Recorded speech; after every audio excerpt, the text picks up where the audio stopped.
It is almost Friday. Actually, it's almost Saturday. So sectional is almost here. Been a long week of scrounging up brackets. Actually, it wasn't that bad this year for once. And getting our rankings in. Mike Reiser was burning the midnight oil last night, putting up the rankings, and then everyone tried pretty much crashing the website. But we're here. We're going to talk about some rankings and what we're looking forward to sectional. Um, the big news, I guess, some of the news out of the South is a little heated right now. Got Tyler Ferguson, he's back. Been anticipated whether he's going to wrestle or not. But also some rumors about Corey Don Central with Mason Kaufer and geez, Bailey LaHue. Bailey Hugh. Almost forgot who it was. They were both not in brackets. Any other? We also heard that Paul Conrath got injured pretty bad at conference, and I guess I'll let Mike comment on his status since he's been communicating with a couple of people.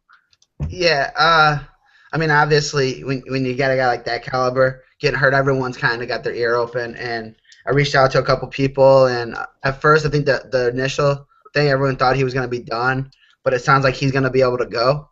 So hopefully, I mean, from the sound of it, you're never going to be 100% with that injury. But I mean, the kid's really good. He's really tough, and obviously, everyone hopefully that watches the show wrestle there has been a part of the sport in some capacity, and they know that it's you tape it up and you go. So you hate to see that to a kid like that because man, that's like a great kid. He's like a good kid, great family. But I'm happy he's gonna be able to wrestle. Hopefully he's not too hampered. But they got a lot of like little injuries down south, man. I think Evansville, semi-state in general, has had some kids get banged up. Some really good kids with Hudkins missing time with his hand and Ferguson being out of the lineup. We were just talking about it. He's 1-0, and he took a forfeit. So, you know, I think some people are going to give you a little bit of, get on you a little bit about those kind of rankings. Like, well, who was this kid beat? And I know that I had heard that a little bit when he was ranked 2 at 26. But it's Tyler Ferguson. He was 5th in the state. He probably has 3 losses for his career, maybe. I don't know what he did his freshman year career-wise, but he lost in the tick around when he was undefeated as a sophomore. And then last year, he maybe had 2 losses. I'm not positive off the top of my head, but I bet it's close. No, that's one that I mean he was JV actually I think as a freshman might have got some matches in, but the one thing I always you see guys that are injured. The one thing you look at, our state series is 4 weeks long, so you have pretty much any of those guys can probably walk out there and do enough to get through to sectional, get to regional, and get to semi-state. That gives them almost 3 weeks to heal. I mean, for most injuries, that should get you at least 75-80%. And if you're already a top 3 or 4 guy in the state, that's all you really need to can be where you need to be. Obviously, maybe not beating the 1 or 2 guys, but it's one of those things that it's set. I mean, you deal with it. I mean, it happens every year. Kids get hurt, and you hope they can make it back, and that's the nature of the sport. But like you said, they're gonna suit up and wrestle, and that's what wrestlers do. I know. I mean, they're not. A kid might have an arm hanging off their, hanging some weird way. They're gonna go out there and wrestle. I saw a kid a few years ago that dislocated his elbow on Wednesday night at team regional. Wrestles at individual regional 3 days later. He barely can move his arm, but he wrestled. That's what wrestlers do. So, it's one of those things that we're accustomed to seeing. We just hope everyone gets healthy and we see the best finals we can.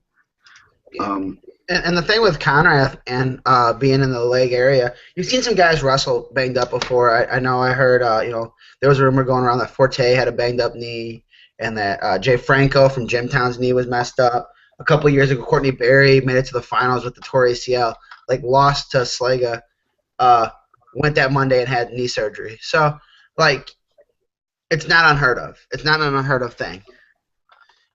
So hopefully, but also we talked about LaHue that's disappointing that he has to end his career like that. Not even getting a shot to participate, because that's a guy that me and Joe talked about was a very hyped guy coming in. Not the hype was unwarranted because he's really good, but there was a lot of talk of him being a multiple time champion.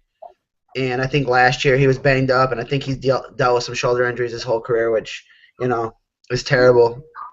You kind of lose a career to that. And then Coffer, the same thing. I think he has some shoulder problems. So it's it's tough to see guys lose like that. The Milan kid, someone just posted on the board, was in a car accident. Another thing, it's just he was like something in 136 and 1, gets in a car accident, he's done. It things like that are pretty tough. Yeah, definitely.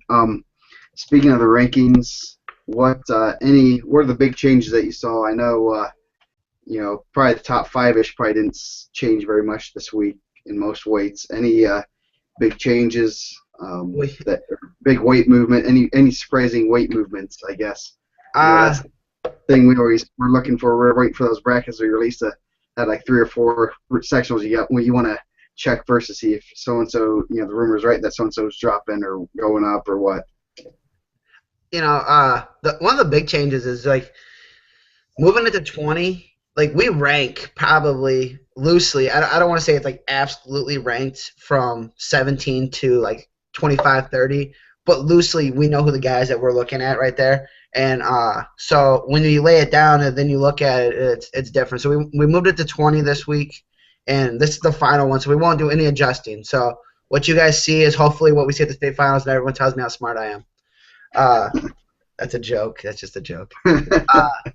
It's never a pick'ems. Like I think I get that the most. Like, well, you only had 2 guys from Fort Wayne, but you had 7 guys from Newcastle. It's not that. Like I'm not like, hey, when you get my pick the champions, it's going to be completely different. So it's never that, but like I want to say like 26 has like 8 guys from Newcastle, and it's a ridiculous weight. And I probably could have added 2 or 3 other guys in there because like O'Neal from Hamilton Heights was right on the brink. He's like 27 and 1, and he kind of missed the last spot. You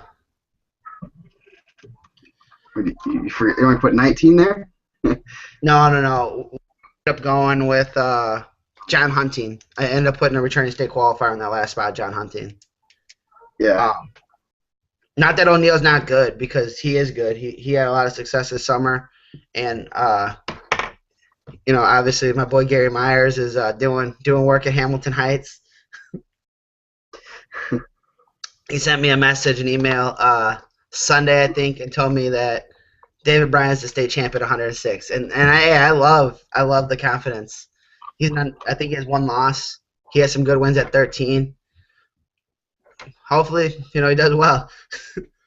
So I don't think a lot of changing in the real like the top couple guys, because obviously wrestling this week is tough. I know Lebanon and Cathedral wrestled, so you got some good state ranked guys. Eric Hart beat Ryan Goal, so that moved him into the rankings, and he probably should have been ranked for a while. He's something like 26 and 1. His only loss is like Matt Pinella from Zionsville. But you have like some marquee matches the week of sectionals. You had like Bocock and Bailey. You had Ben Stewart, I think, wrestled Steffi. So there were some really good matches. 106. I think it really stayed the same, like for the 16. But then like 17, Kayon Schaefer came down from 13. He'd been wrestling 13. And South Dearborn had a really good 6-pounder. They moved to 13 in Walton, so they switched that around.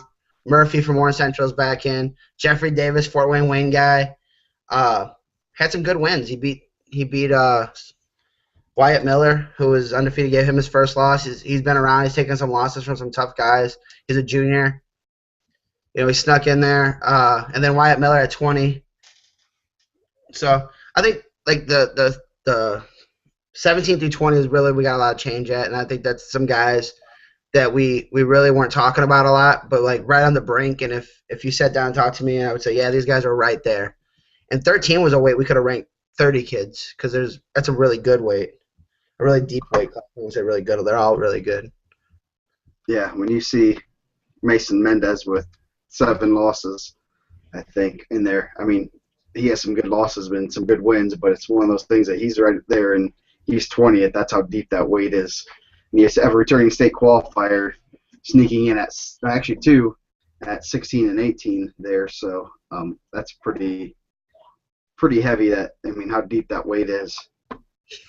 uh, yeah, I got a message from Dane on Saturday and said they were giving me the business on the radio, saying that that maybe I should reevaluate my rankings because Jack Franklin, who's literally was 21, is unranked, and I don't know what I'm doing. And then Mason Mendez beat him. It's like, hey, I kind of got an idea what I got to do over here, guys. Never hurts to get those those Belmont radio guys. They'll give you the business. Yeah, and I like those guys. And the newspaper will get on you too. Yeah, and dude, in Belmont, we went there for the main event. Me and you went, and a couple years ago, and the atmosphere, like the fan base, is awesome. Like you got a great fan base. Like you got people that are coming back from whenever, and it's great. I really enjoyed it. Yeah. How many schools have their matches on the radio? Almost all of them. I mean, not that many. So yeah. That's pretty cool to have. It is. Dustin Miller, 17. Semi-state kid last year. He's huge for 13. He's undefeated. There's some possible ticket round matches because you're going to have Ricky Rodriguez, Michael De La Pena, and Cody Crary, who's ranked in the semi-state, just outside the rankings, right there. That's going to be some good matches there. Zach Blevins is another guy who I think's really flown on the radar. A lot of people weren't saying, hey, this guy should be ranked, and to Center Grove, like you're trying to sneak him through, which is great. But he has some really good wins and losses. Had a good Al Smith. He's wrestled some 20. So that was a good weight also. 120 my favorite weight. Nah, my second favorite. I think 170 is my favorite. 120 is my second favorite weight, just because of the depth. Like we had some people over. We were talking about just rankings and wrestling in general, and like I think 120 is literally a weight where eight to 9 guys can win that. Just wrestle it any day, and Bailey can win, or Sawyer Miller, who's been in the semifinals twice. Cornelius Elliott can win. Jeremiah Reitz, and I got to see him against Saturday against Black, is probably the best big match wrestler I've ever seen. Like he just really takes it to the next level. And they were like, cool, man, we won the Hobart Invite, we beat Baron Black, but this doesn't mean anything. We're working for a state title. Yeah, and he has to see Black this week, doesn't he? Yeah, this week, next week, maybe the week after that. Yeah, they're going to get to know each other pretty well. They're probably not going to send each other Christmas cards unless it's pictures of them pinning the other guy. Yeah, it's not like, and that's what we were talking about in the pre-show. It was a good match for about 4 minutes, and then it got real heated, and then Jeremiah got a pin, and it was like, man, like these guys are just pinning each other, like not worried about 3-2, 2-1. We're worried about falls. They're getting bonus points.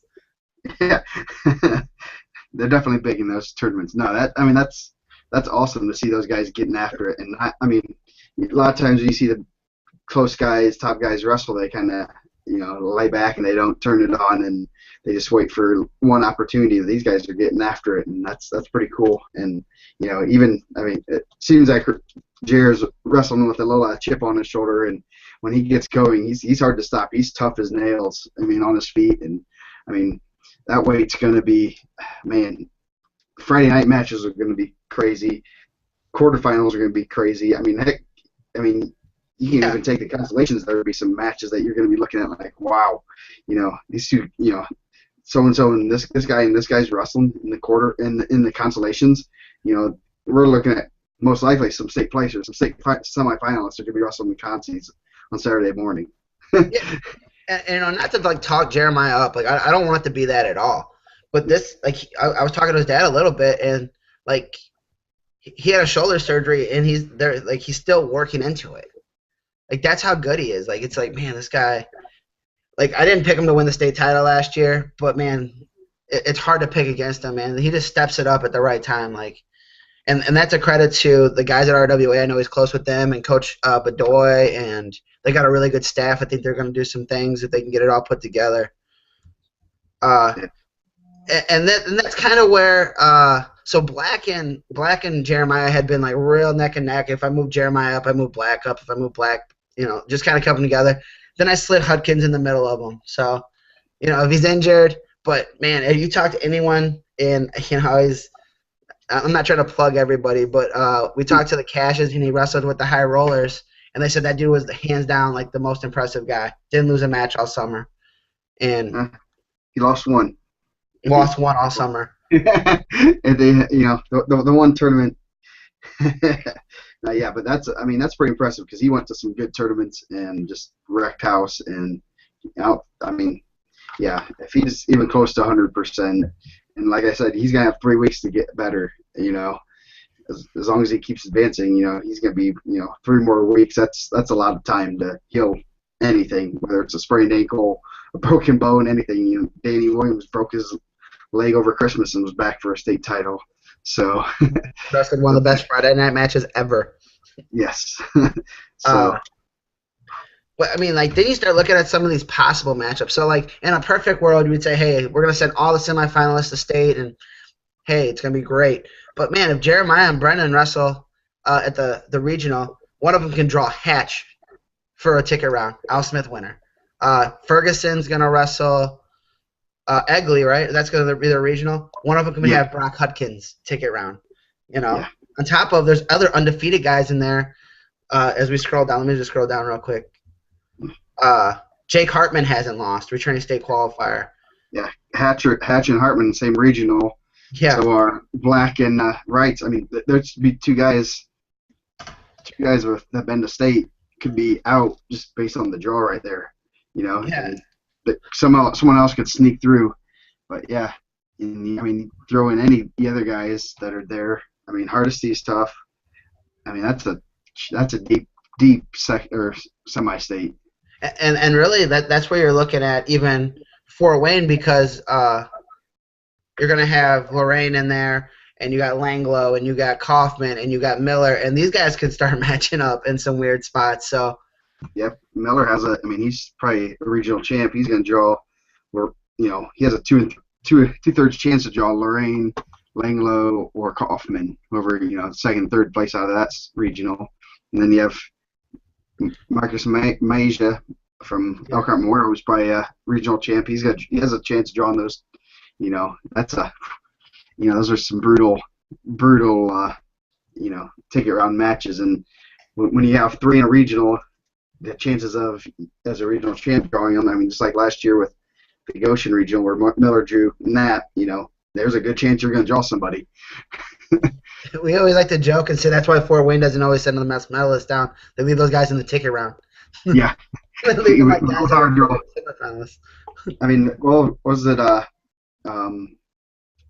Memorial guy that won the state a few years ago, 89-pounder. I can't think of his name. Stahl. He drew Billy Baker ticket round. That was a heck of a match. Billy Baker wins state the next year. Baker probably brings home a medal that year, and he's sitting at home paying for his ticket. So yeah, we need to have petition these guys that we leave at home from Fort Wayne so we can get some more medals, because we almost had Maryville last year. We were one away.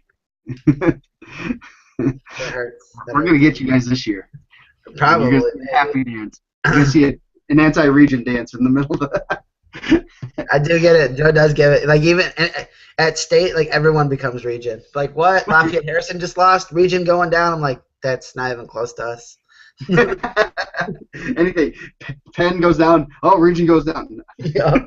But, no, we let Penn in because they're really good.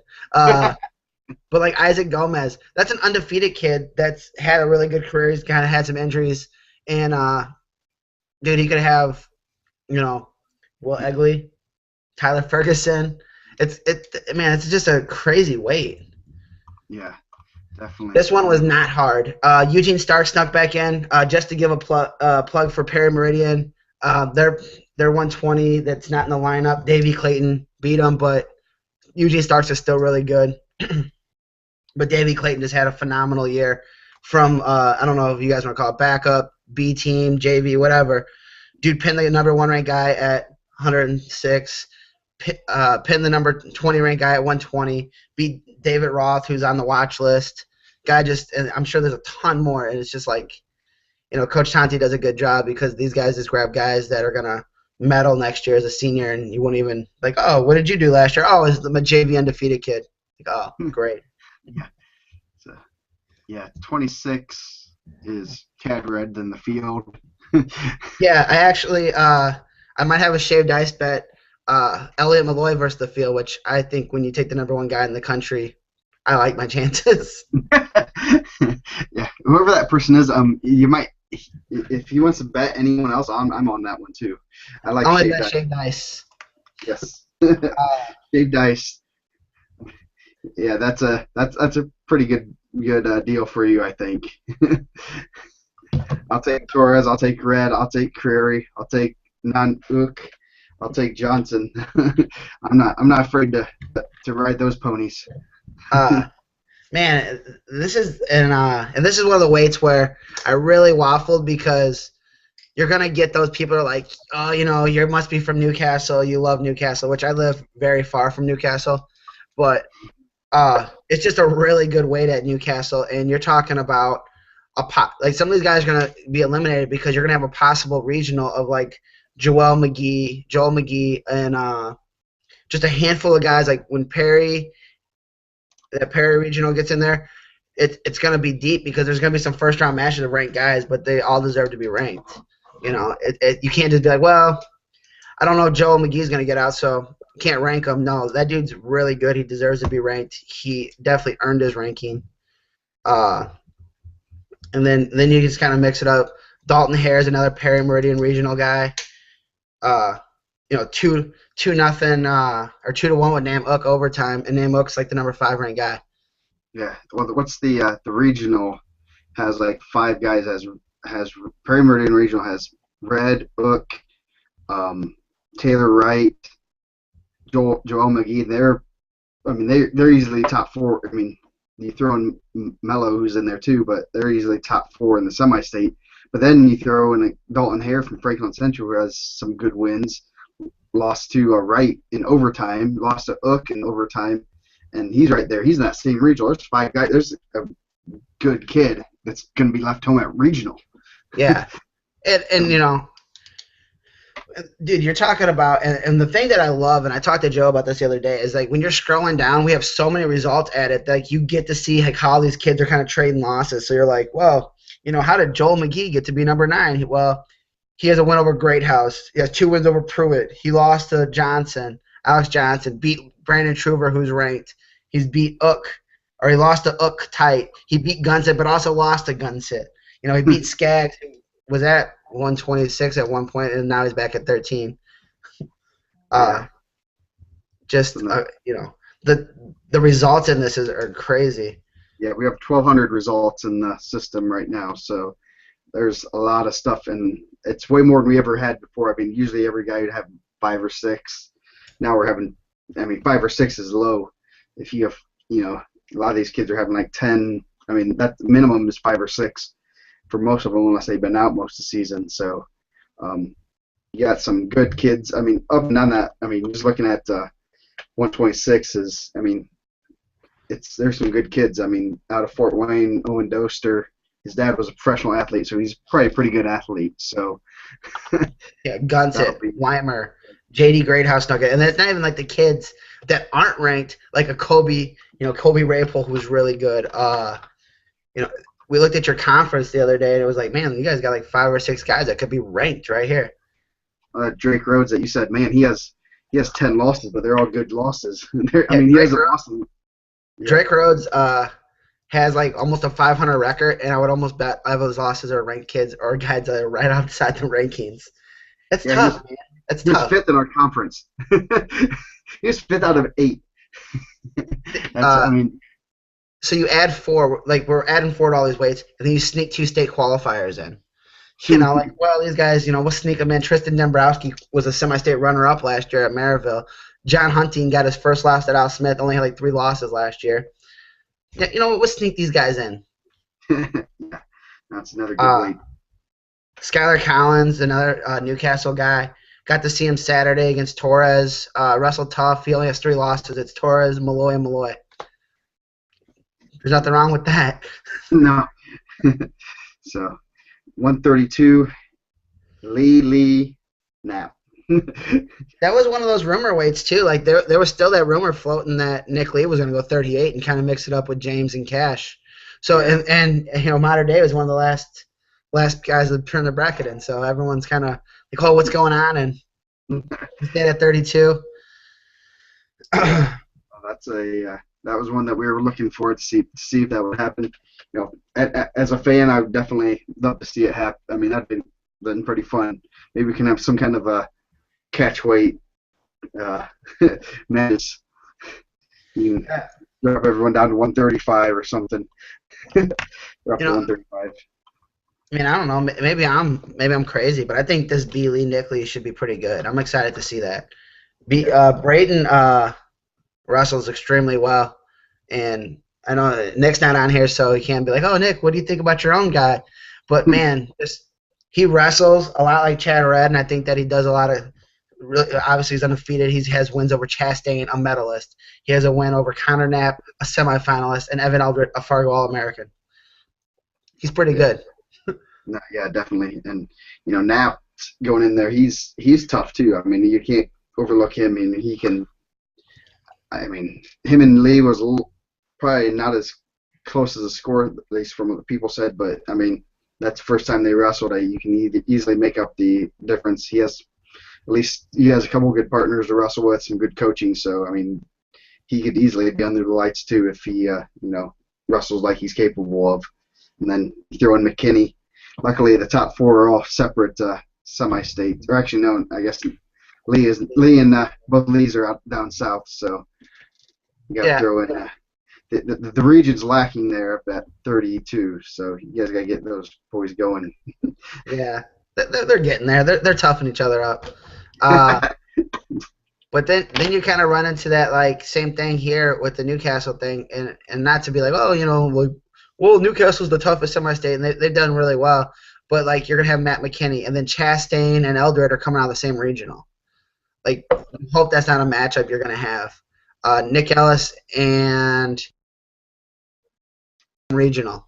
Nick Ellis and McKinney are the same regional. So those are guys that are pretty good. And then you're gonna have Griffin Shermer coming out.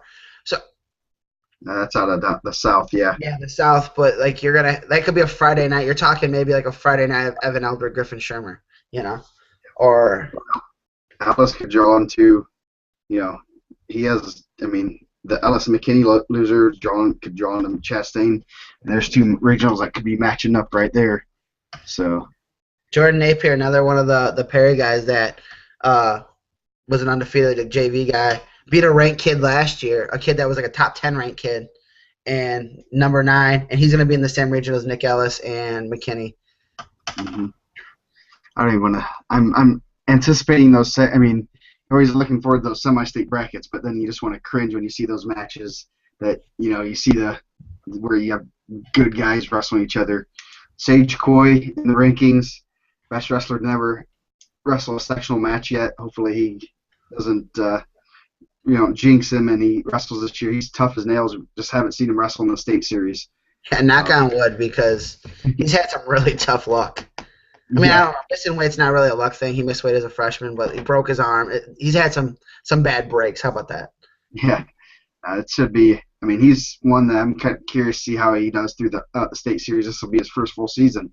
So, and he's tough, and I mean, he's strong. He's going to go at you. He's going to, try to throw you around and stuff. So it'll be interesting to see how he does. I mean, he looking right now, one of the top guys out of out of the semi-state, and he can easily, take on I think he's a pretty good size 32 from what I've heard. So definitely be interested to see him in the state series for once.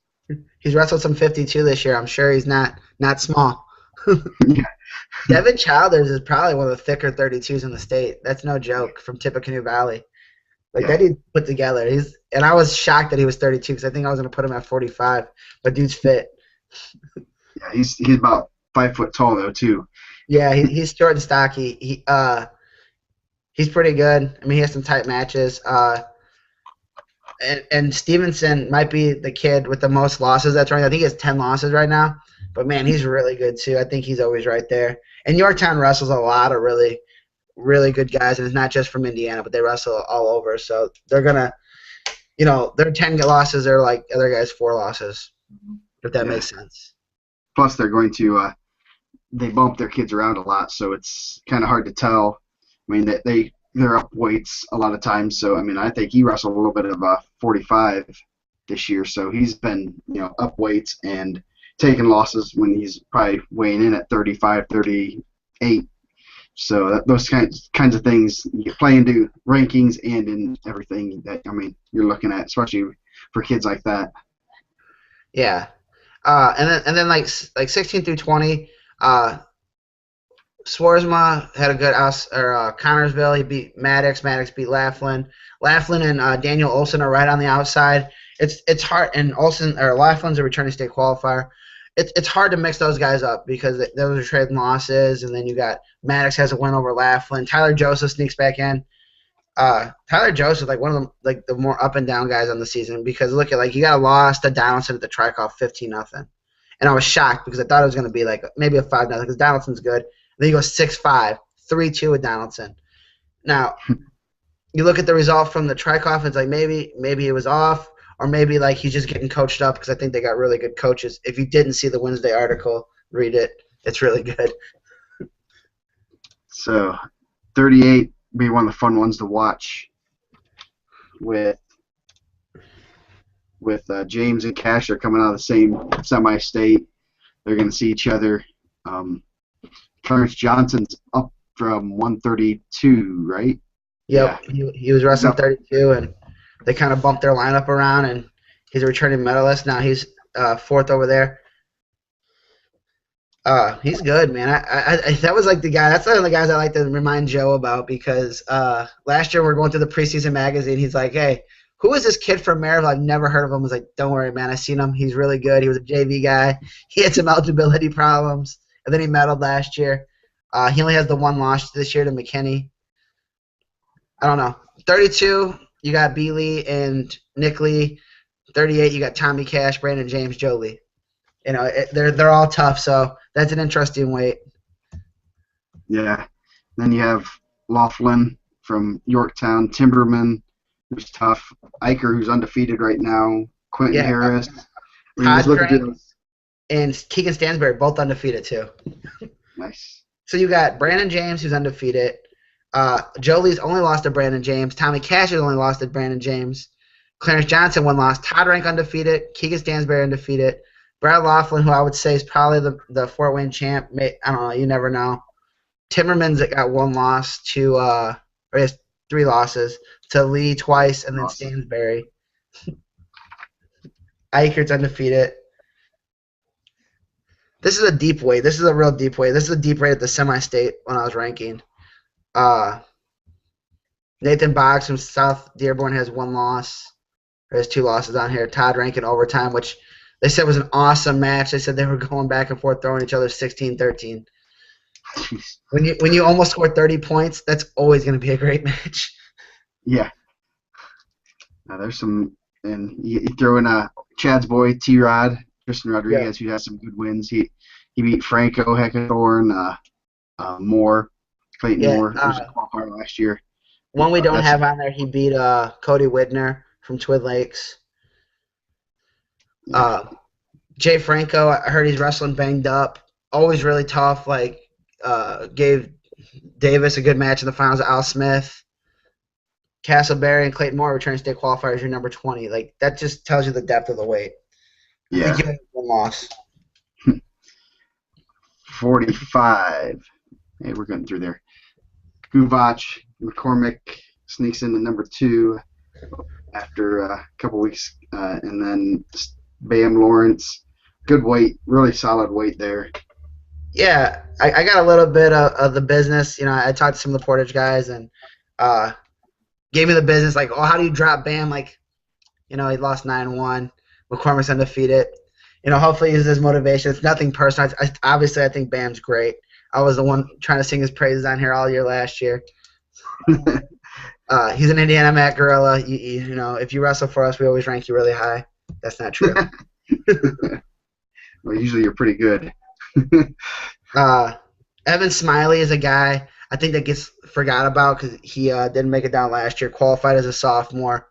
Like you see a lot of 2-1s, 3-1s, 5-1. If he beats a guy like 3-0, it could be like a 3-0, like 10-0 win.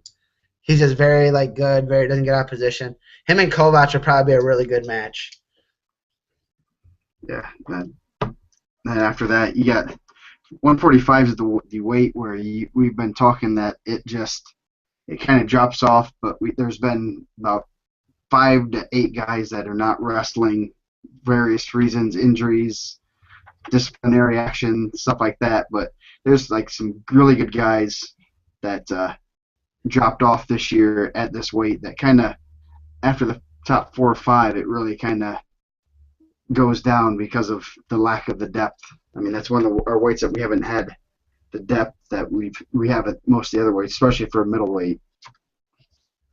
Yeah, definitely. I mean, that's where we thought Lahue was going to be at. Daniel Hesh, we thought he was going to be there. Lovejoy, we thought he was going to be there. I mean, those are medals that for one reason or another aren't wrestling. That you put up there with Jordan and a guy like Noah Warren, who's a freshman, who's really good. This might be my 32 from last year. I could be completely wrong on this one. 45 might be my 32. I'm just completely out of the loop. I have no clue about. Hopefully not. Yeah, looks like a lot of these guys don't wrestle each other like some of the other weights, other than Kuvac and Lawrence wrestling. A lot of the people it seems like everyone's from different areas of the state. So, Jordan hasn't seen any of the top 4 guys. Pruitt really hasn't seen anybody in the top 4. I mean, he saw Kuvac and Warren, but past that, I mean, Vaughn hasn't. Elkhart Memorial hasn't seen. You saw Cash, and that's about it. I mean, a lot of these guys aren't trading losses with each other like we are seeing in some of the other weights, which, I mean, it just seems that everyone, even if they're in the same semi-state, like Yorktown and Elkhart Memorial, the same semi-state, they actually see each other.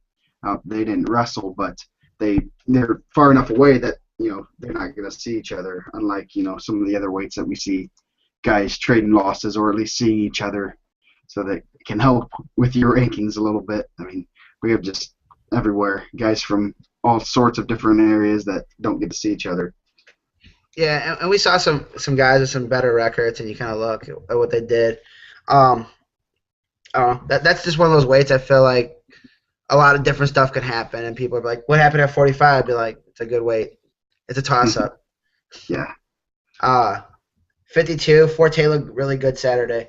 For last week when we were talking about Mr. Gorilla, I was like, well, he's banged up. He looked awesome. You just forget how good he really is until you see him wrestling, and you're like, oh, that's right. The dude, puts 3 or 4 moves together just as good as anyone in the state. He was awesome. Kemper's awesome. 2-time state qualifier. He had probably the best Friday night match of this. I don't know, maybe one of the best Friday nights. I keep saying that. Kemper Jolis last year Friday night was awesome. Josh Garman still undefeated. Yep. Living up to the ranking. I think some people are saying that was some home cooking. And Joe knows. I rank him how I see him. I don't ever give anyone.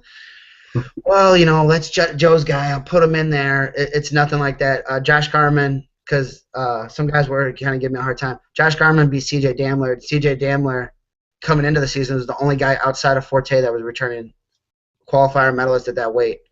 He beat him. He got his ranking. He's held up the whole year. So, and it's not like Carol Russell's a soft schedule. I like to tell him that he's way overranked, but Mike never listens to me. I say I beat him all the time in the practice room, so for some odd reason those matches don't get on the rankings. Maybe I need to add my profile so I can practice room wins. I have a few of them, a few good wins. Jared Swank, number 4, only lost to Forte and Christensen. And that's another one. Just a little background. Jared Swank beat Bam 2 or 3 times last year. I think 2 times. So, Jared Swank's lost in the tick around to him tight. It was a really good match. Brett Johnson, really good. Kellen Van Camp, really good. Elijah Dunn bumped up to Kuntz, lost to him 5-4, and they said this dude's really funky. He's really good. Indian Creek kid. Burke, obviously, the Van Horn name, and Franklin. He's going to be pretty good. He's sophomore. He's really good. Connor Armuth is a really good wrestler. I think a lot of people see the Logansport Regional and they kind of like, maybe. No, that guy's really good. He beat Jordan Mile last year. Just kind of one time. Sometimes tough guys don't make it out of Maryville, too. Not just Fort Wayne. Yeah. There's a lot of good kids there that even in the lower half that, Dominic Herrick, 19th, who has some good wins and some close matches. Man, he's wrestled Corrender like 6 times, it looks like. Dominic Herrick. And they're too. Like, there's just some kids, and it's not a smack. I don't want it to be a smack at Dominic Herrick because he's not the only one. There's like 14 to 20 kids.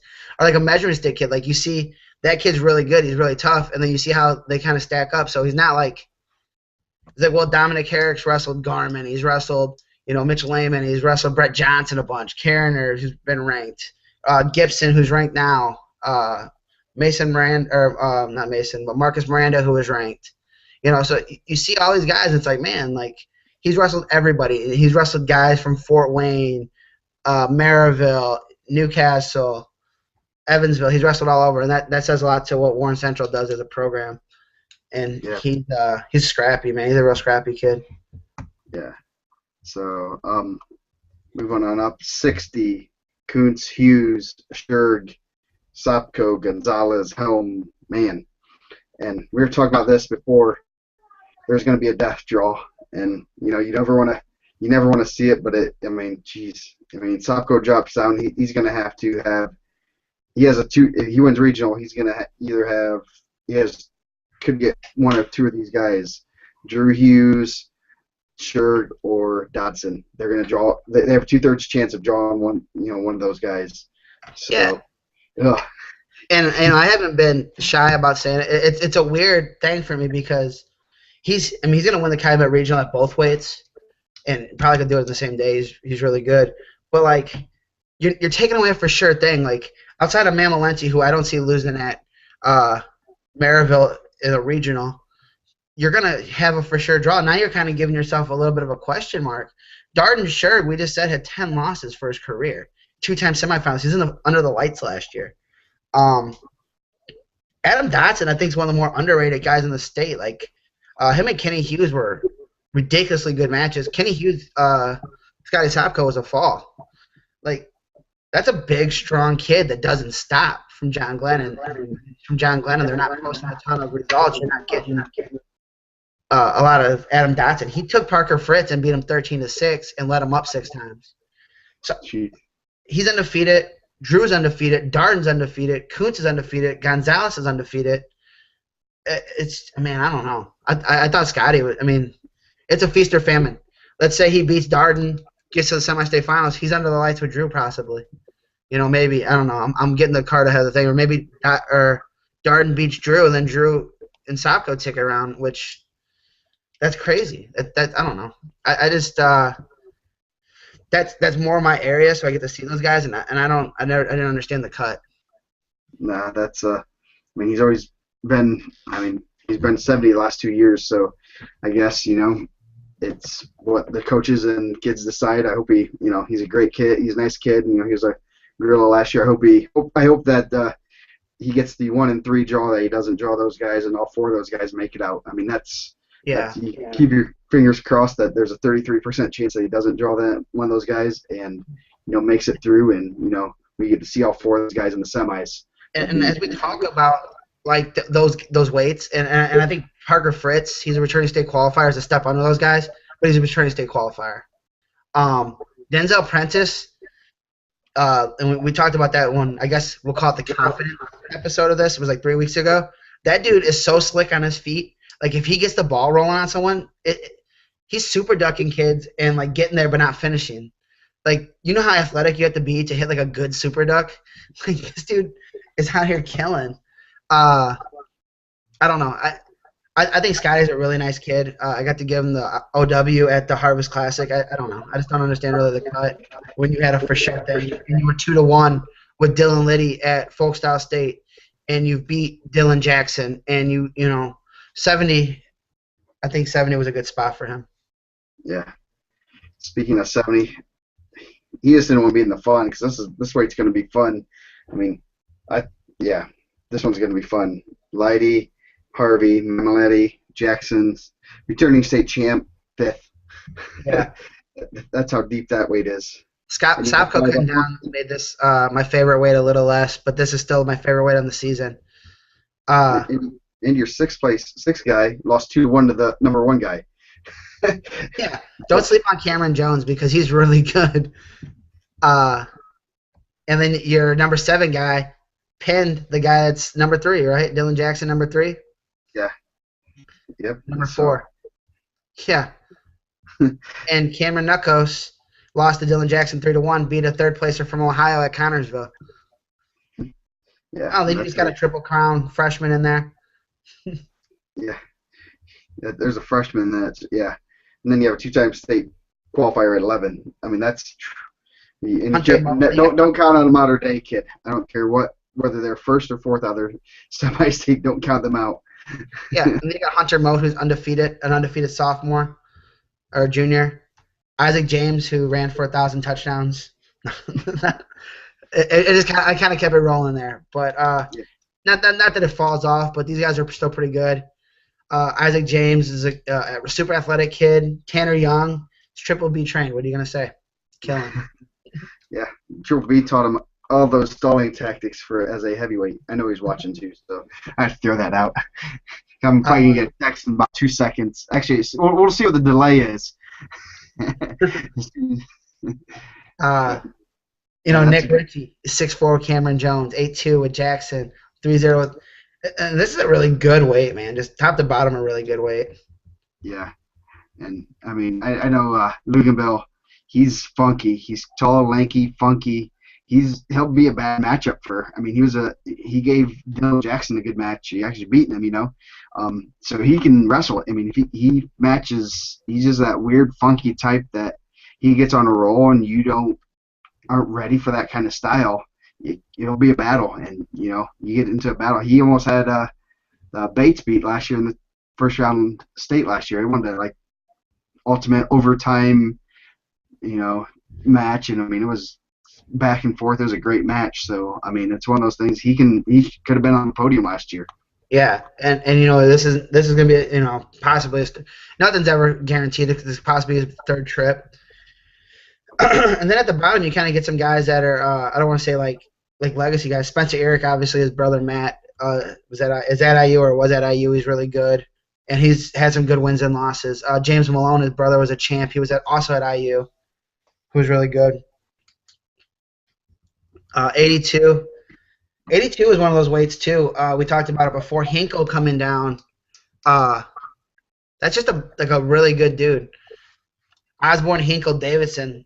And you're talking about legacies. Davidson's dad was a freak. It probably still is a freak if he gets in there and wrestles still. Yeah, that Davison versus Osborne match was awesome at the Al Smith. So I want to see that one again. So somebody videotape that for me because they were getting after for 82s. They were getting after it shots. Davison was stuffing Osborne shots, and Osborne just kind of wore on him. And like we said earlier, it wasn't really like Davison was gassing. It was just the intensity level. If they definitely promise not to take my phone at the semi-state, I'll take it. Hinkle, I think that's a guy that's kind of forgotten in there. I think people kind of sleep on Corey Hinkle.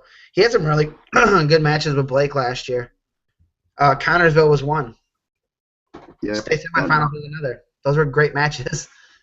And then you throw in Connor James, who's been wrecking people, and then Mason Paris, who freshman that some have said he's tough. He's the real deal. I mean, you throw those guys in there, and a returning 5th place finisher who only had one loss to he lost to Morales, or did he lose to Jonathan Morales lost to Robert Mans. He's lost to Hinkle. He Davison. lost to State last year. Oh, last year at State. Who Who did he lose to? I don't know. I have to look it up. Yeah. Then you got Spencer McCool, and that obviously he has an awesome name. We always say. He's undefeated. He's an undefeated kid. Beat Ben Stewart in the regional last year for a regional title. Clamola, we always talk about, is really good. He probably has 5 losses, and 3 of them to Davidson and 2 to Osborne. Schaefer, another undefeated kid, who I think is another kid like South Putnam, and they're like, oh, where's that at? Because if you show me the state of Indiana, I don't know if I would find South Putnam. It's south somewhere, towards Evansville, I would guess. Yeah. But he beat Evan Elmore. Really good middle school career. I think he had a pretty solid year last year. Elmore, 2-time state qualifier. Ben Stewart, a freak athlete. Hunter Heaston and Bassmeyer, 2, really good teams from state championship teams. Daniel Wright, a state qualifier. David Eli, some people told me they thought he was going to be a state semifinalist. No, he's pretty. I remember seeing him at Al Smith. He's big. He's been in that weight room area a couple times in his career. So yeah, Morales lost 6-4 to the state champion Chambers in the quarters. So I mean, he's right. I mean, he lost 1 match to the state champ at state last year, and he's 6th. So I mean, he's right in the mix. Some good semi-state matchups. Paris. I mean, you have the North Montgomery Regional has some good kids with Mans and Morales. All going in right there, so it should be an interesting matchup right there at 182. Yeah, and ticker rounds, I mean, we kind of talked ticker rounds a little bit, and obviously we don't know. So, like, when people ask, like, oh, what is the semi-state matchups going to be? You really don't know. But James could win Perry. Mason Paris would win Richmond. And then you'll have Morales and Mans at Northmont. McCool could win Pendleton Heights. He beat Ben Stewart there. So you're talking Ben Stewart against possibly any of those guys. Tick around, or Spencer McCool. And Mans or Morales, the loser there is going to draw into somebody there too. Yeah. So, I mean, someone there is going to go home early. I mean, no matter how you play it out, because one of them's, I mean, they're someone's like second placer and someone's going to. I mean, that's the way our system is. I mean, either way, someone's probably not getting out because even if you do have Russellbacks, but it's always nice to have Russellbacks. Stewart's, I mean, he's only wrestled for a little bit, so hopefully, I mean, if he gets his, conditioning and everything, he doesn't have the wear and tear that the other guys have on their body for the whole season. So maybe he'll be fresher mentally and physically, and mentally, it's more. I mean, it's important mentally to be right there. It doesn't hurt wrestling Blake Rypel every day as we go into 95, the number 1 ranked wrestler. So, Rypel, Scott, Myron Howard Anderson comes back. He's been out since early December. He comes up weight. He was was down to 182. Tante also was down to 182. And it's kind of interesting that people are going up into Blake Rypel and Randy Scott, but yeah, it definitely is. But I mean, you can see like a Tante, what they're thinking there is fall into a state title if you can. I don't know. He's wrestled Davidson. I don't know. Those guys are really good. I think like we kind of talked about, like, if you're one of the top guys, there's good kids at every weight. Mm-hmm. This one I went real heavy on Maryville semi-state at 95. I see a lot of the 95s there, but Nick Fowler, Al Smith champ, still undefeated. Jake Caven has, I think, 1 loss. He lost to Mason Paris by tech. That kind of gives you an idea how good Mason Paris might be. Yeah. The 4-wing Carroll, sleeper, Eric Dutton, still undefeated. Try to keep him out of the rankings. Couple weeks. Didn't work out too well. Start beating ranked guys, you start getting in the rankings. That's just the way it works. Jarius Perry. Jarius Perry is huge for 195. I bet he would be a good size 220. That could be a guy, and I think I said it after the duel with Portage. that they could make that guy could make a run to the semifinals. You know, that could be the Maryville guy that they find that makes a run to the podium that you're like, oh, this guy, I never even heard of him. A la Keon Jones, a la Willie Armstrong, David Maldonado special. we They got had a some couple other legion there. Maldonados in there this year, so I'll say Maldonado special in general. But Yeah. or he could be at the regional because it's a deep weight or the semi-state.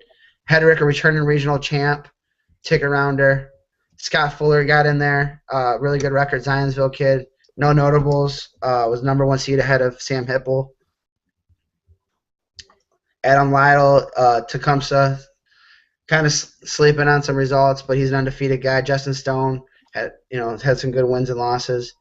Wes Beck's another big 195. Russell Morales tough at the Indiana Math Preseason Open. Only losses are to Fowler, Bo Davis, which he reversed, and Stone. John Bigby, Tanner Bradley's a really good athlete. Bo Davis, returning state qualifiers at 17. That kind of should tell you like the depth of the weight because he's really good. Mm-hmm. Yeah. He had a bad Al Smith, but I know he lost to Dutton before that. Michael Taylor, 1 loss. Rene Zamora was a guy that snuck in. I was real hesitant to put him in there because that weight's so deep at Maryville. He's just a big bruising kid from Clark. I think 2 of his 3 losses are to Fowler. He reversed that Traber match at the Harvest Classic.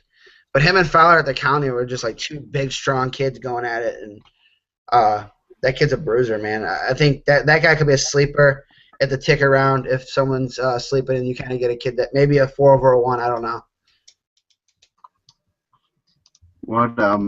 Yeah, that one, I like that weight. That weight's going to be fun. A lot of guys that are really kind of coming into their own, especially at the upper weights. You see guys that are kind of mature and you want to say they come out of nowhere, but they really don't. That have just, coming, finally maturing, and after a lot of juniors and seniors drop out, you see all these guys come in, and it's pretty cool to see that, some really good wrestling. I mean, you have a state qualifier 17th, and Garrison Lee, he did something. He placed like 2nd nationally last year to like Kobe Woods. So he's pretty tough. And he's 18th and has had some losses, but he's been right there with a lot of kids. Speaking of the upper weights, Kobe Woods, he snuck into the Flow ranking, one of the rankings this week, I saw. So I got to update his profile so that he'll be happy and maybe join Team Gorilla again. You hear that, Kobe? Yeah. This is a weight too where I think Kobe's wrestled everyone in the top 3. I know he's wrestled Guerrero twice, both tight matches. Morrow, he's wrestled twice. I think both were pretty good matches, 9-7 and 6-3. Morgan Crawl has a couple losses out of state. I don't know. He's just a weird matchup for guys. Like when you wrestle Morgan Crawl, you're not wrestling guys in your room every day that are 6'7", 6'6". It's just those guys usually play basketball, and this guy plays tight end and has a good wrestling family.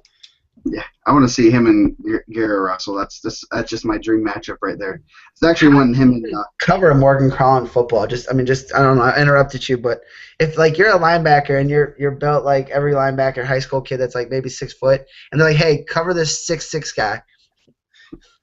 Yeah, no, Crawl and Guerrero is going to would be an interesting matchup. I want to see Crawl and Kenaz Omar last year. They're both about the same height. They'd be my first picks for the all Indiana Mat basketball team. Scholastic basketball team. Kobe's wrestled Gunner too. He wrestled Larson. Penn's wrestled a good schedule, so he's seen a lot of the better kids in the weight, and he's undefeated right now. And the word was he was going down to 95. We called it early. I said he's going 220. He's going 220, and he said they originally were thinking he's going to go 95, so Preseason Magazine did have him at the right weight, even though for a couple weeks we had him at 95. Can you imagine him making 95 now? He's put together pretty good. Or he said he's going to do 95 in the off season, so we'll see. I don't think I don't know, he must have hollow bones or something. Maybe, because that guy is good for him, man. Hopefully he wins Flow Nationals. Fargo could be a good one. A lot of good kids right in there. Zionsville, Panola came back.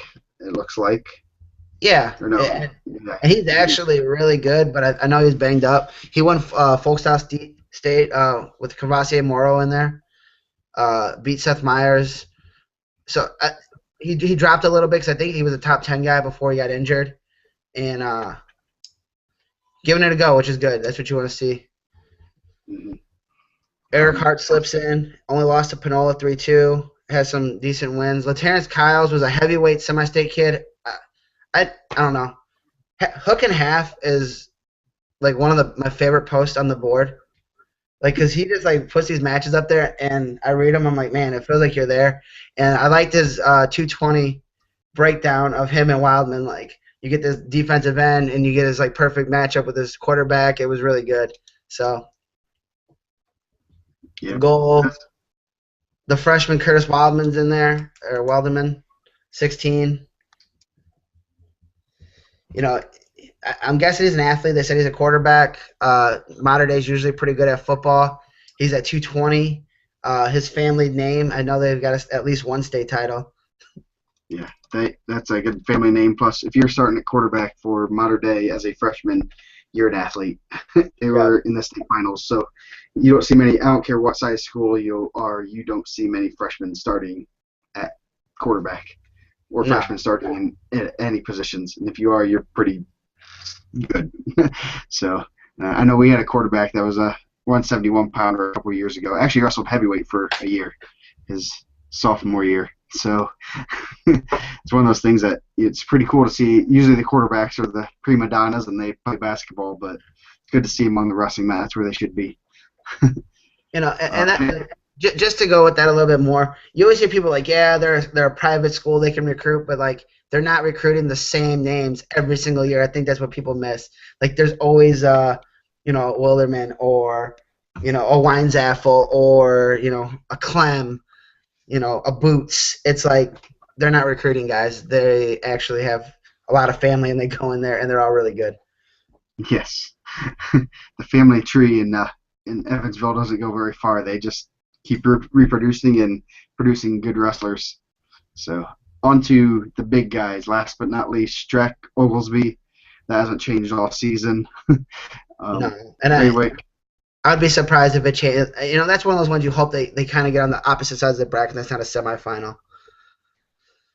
definitely those two big dudes. And Oglesby's going to play football at Cincinnati. Is that right? Yeah, I think it's on there. Yeah. And he's just sticking all these guys. I mean, he beat Henson 6'5", but then you're like, Quinn York's not small. You pinned him in 54 seconds. Chris Riddle Yeah. is small, but he's really good. He's 148. Chris Yeah. Riddle's short. I think if Chris Riddle was a foot taller, that dude would be a monster. He'd be like a top 5 guy. He just goes out there and scraps. I like that guy. He's taking some losses. Indiana Met preseason open winner, and I think he just goes out there and scraps. And I think when you're a little guy like that, I can't see him being over like 5'9". Yeah.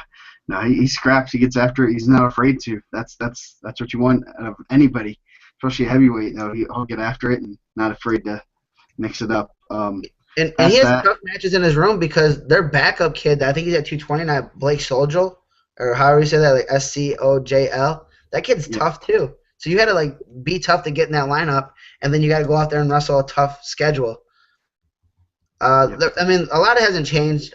York, Biddle, Brogan, all kind of the same spot. Chrisman just accepted that he's gonna wrestle in college. I forgot what school it was, but he's gonna be at Cumberland, right?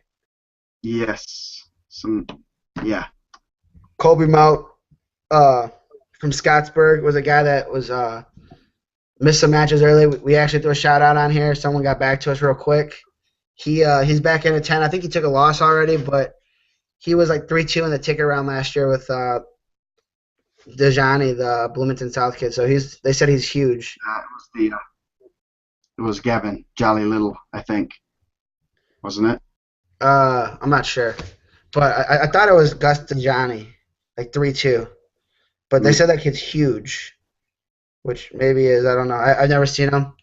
I don't know. For some reason, I think that he's just like a real big mountain of a man. That's a joke, guys. because the name Mount. Yes, very Yeah, good one. that was a bad joke. Jokes are free, everybody. Yeah. Jackson, Suttles, Henson. Those guys have all been in there. Michael Smith, Kern, Damon Williams, undefeated kid. He's kind of cheating the whole year. Beat Schwartz, who was 16 last week.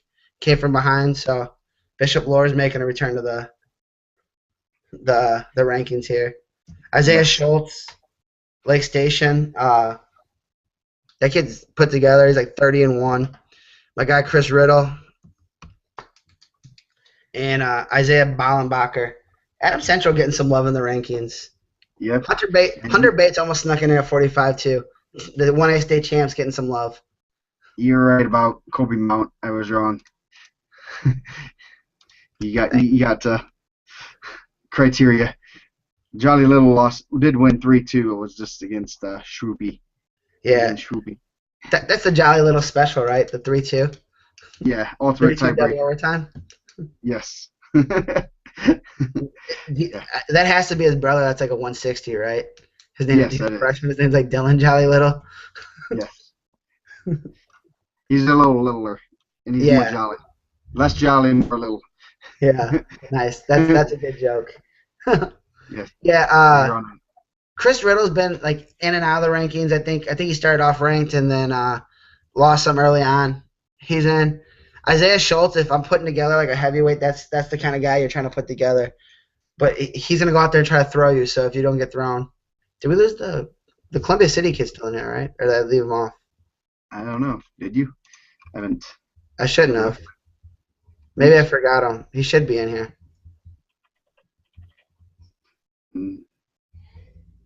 Yeah, I think I left him off. That's a mistake. We'll have to fix that. Yeah. No, that's I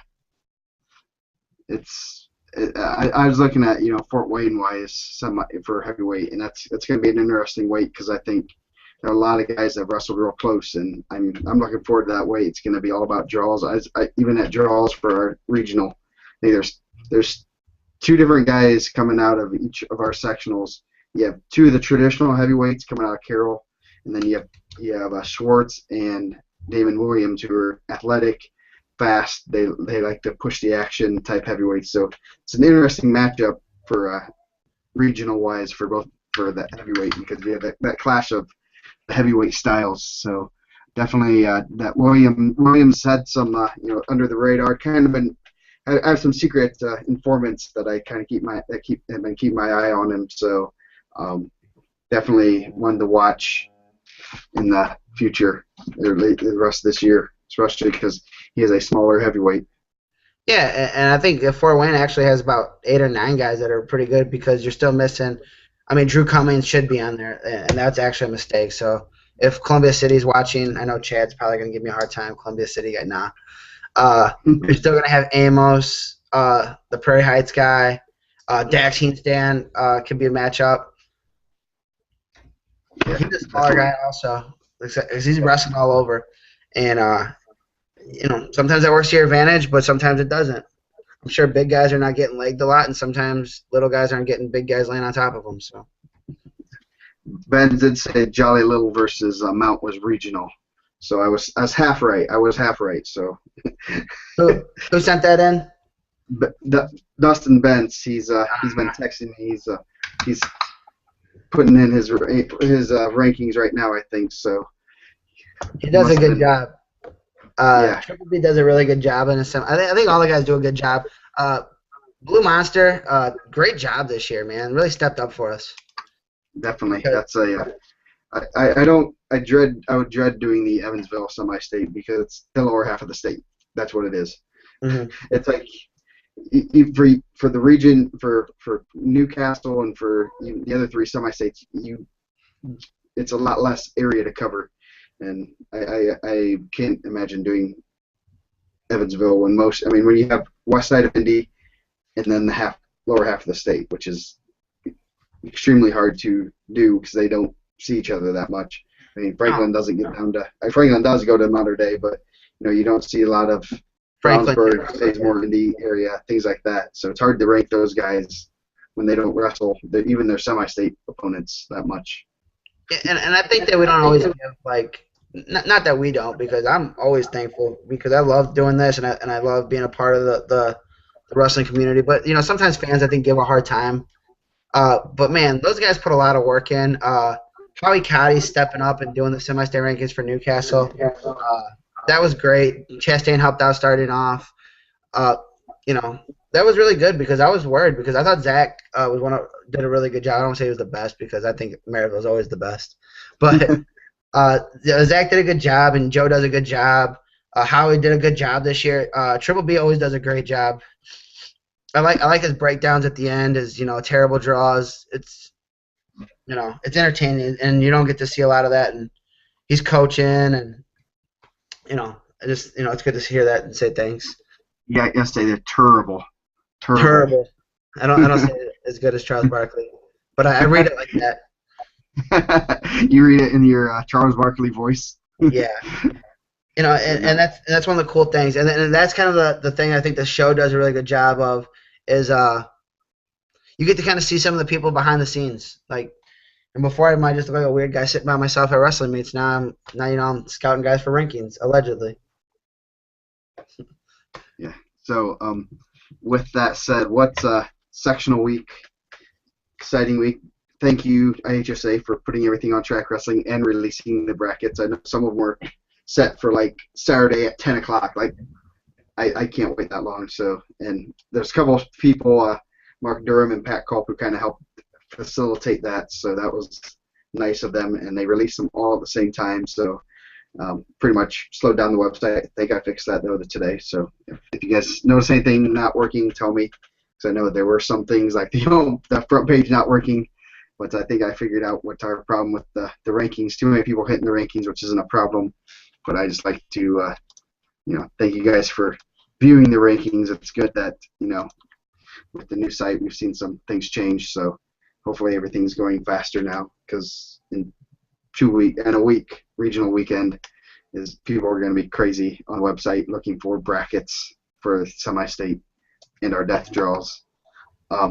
Semi-state and Saturday or the Sunday afternoon, right? That's people will be shutting down the site when you get the state draws. They're going to shut down the IHSA site waiting for those draws. So that's the longest day of my life, just sitting there refreshing, refresh. Come on. So, anything you're looking forward to? I mean, there's some good matches this week, but anything that you're seeing that you're gonna keep your eye on? I'm just thankful to be done doing rankings for the year. There are no more updates. That's it. We're gonna let it play out. See how I do. 86. Hopefully, I get in the 90s. I'll be at Crown Point this weekend for the Darden Sherg Drew Hughes match. 106 is really good. It's like Cummings, Batista, and Dombrowski. And then the week after that, I'll probably be at Calumet, the alma mater, watching the Calumet Regional, producing state champs every year since like '92. Nice. Now, it should be a fun few weeks. We'll probably start going on Mondays or Tuesdays now that we went a little bit later because of getting all the brackets and getting those 4 guys and finishing out the rankings, because he wants to go on the bang and gonna let it ride. Now he can become a fan for the next 3 weeks. So it'll be fun to see how they do. I'm interested in seeing how the guys that were injured, how they do. Do they go out there? Do they even do they make it out there? I mean, sometimes there's some guys that I don't know if he's gonna make it, and it'd be interesting to see how they do. And do they just default out? They qualify and default out, or like they've done in the past. So definitely hope everyone has a healthy sectional, and we get all the US guys through. So any last words of wisdom? Nope. No, not. Usually I just want to close and say, send me your results, but no, that's done now. We're not going to, that's it. Don't send my results. Yeah. You can tell me tell him where he's wrong. You can still send me messages. I'll still respond. I always try to respond. That's something I do. But if you send me any sad messages, I'll respond with hey, I tried my best. So Default message, is that your default response for now? yeah. No, So I never tell them that. I always try to be really. I try to make it a conversation. So I yeah. don't always like, yeah, I'm just a guy, man. I'm just doing it. I don't coach. I don't do nothing. I work. I work a job. I'm actually a worker, not a teacher or anything. Just a guy. So So with that, we will be back early next week. We'll probably have some more guests working on those guys. Some of them had to do rankings and other stuff tonight. So good luck to everyone at sectionals, and we'll see you guys next week.